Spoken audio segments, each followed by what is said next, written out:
it now becomes the case that hearing views you don't like, or even having them expressed on campus without you listening to them, is now violence.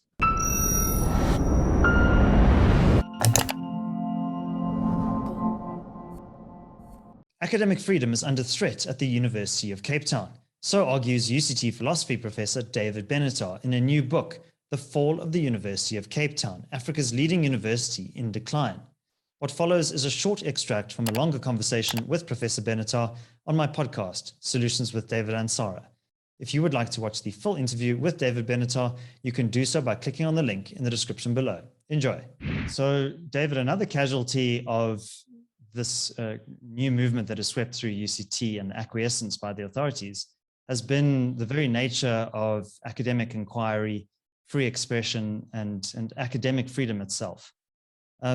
Could you, first of all, explain why is academic freedom important? I'm sure many viewers and listeners intuitively think that it is.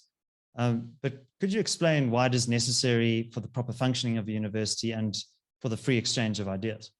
Academic freedom and freedom of expression are not the same thing, but they are overlapping concepts. So one component of academic freedom is the freedom of academics to speak freely, to research freely, to speak about their research freely. But there are other features to academic freedom as well, such as the freedom of the university from inappropriate external forces. Now, these matters are complicated because obviously public universities especially are using public resources, and there has to be a measure of accountability to the state and to the populace for the use of those resources. So I don't want to oversimplify these matters, but what we don't want is we don't want the university's research agenda and the agenda of individual academics being dictated by nefarious forces, by state ideology, for example. Enjoying this analysis? Click here to sign up for our 30-day free trial for more content from the CIA. It's also the case that I don't think that academic freedom is an absolute value. So, I mean, let's imagine that we lived in a different world. Let's imagine that we lived in a world in which the universities are trying to exclude people of color from the universities. And the state came in and said, you're not allowed to do that. We are going to prohibit you from acting in this discriminatory way. I think that would be an interference with academic freedom that would be entirely appropriate. I don't think that the university would be able to hide behind the academic freedom in order to justify its discriminatory practices. So there are these nuances which I want to be mindful of and attend to, but I don't think that's what we're facing here. What we're facing here is a much more clear-cut scenario where academic freedom is being impinged upon. Let me focus, let's say, on the freedom of individual academics. When you live in a climate where a departure from the orthodox line is going to bring down scorn upon your head, it may impair your ability, let's say, to be appointed if you're still a doctoral student and you're seeking a position, or your ability to get promoted, or just your general well-being in the university, interacting with colleagues. Then you're going to be very reticent about speaking out. You're going to rather investigate questions that are not liable to this kind of response. Or if you do investigate the more controversial issues, you're going to be incentivized to reach the kind of conclusions that are going to be sympathetic to those who are wielding the power. So these are dangerous forces that are operative, and we've seen a lot of that at UCT. There's just so much intellectual conformity. Now, it is true that we're seeing a lot of that in other universities in the Anglophone world. This is not a problem that is restricted to UCT, but I have a sense that at UCT it's a lot worse. One of the most ironic cases was the case of the Academic Freedom Lecture.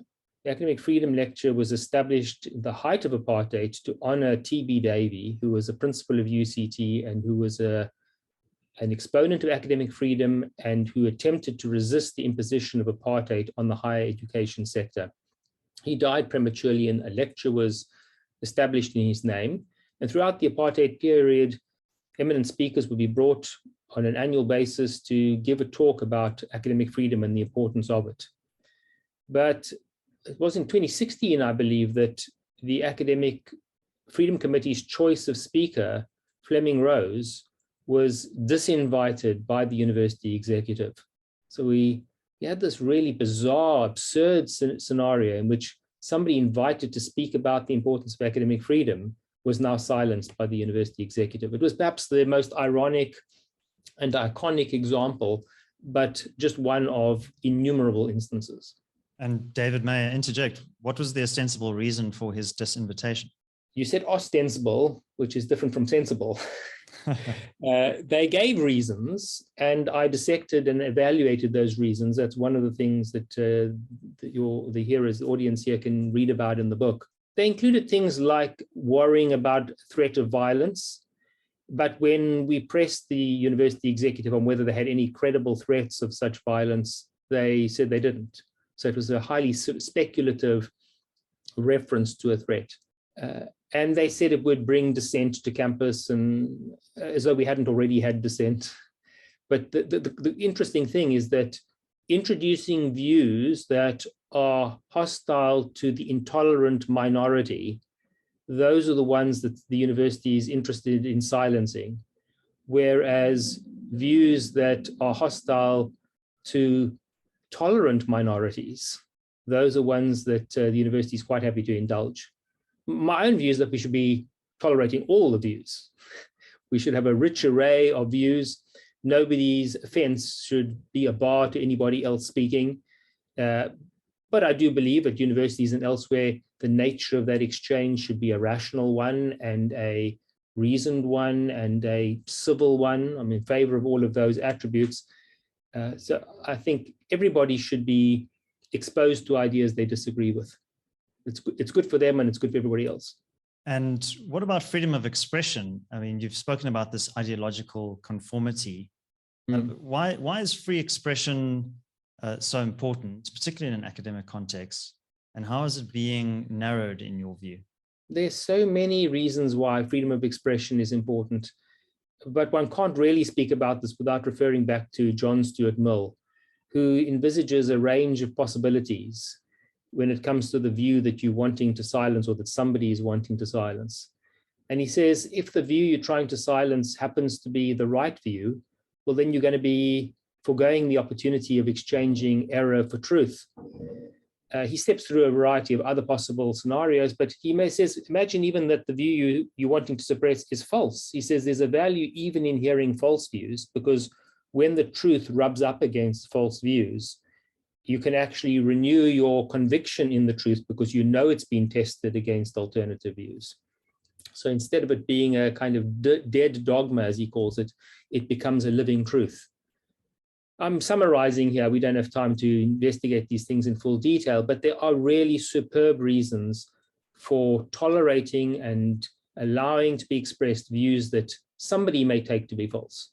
But in many ways, a lot of the language of the fall is around protecting themselves or demanding protection from speech that is, in their view, harmful or causes offense. But you don't have a right to not be offended.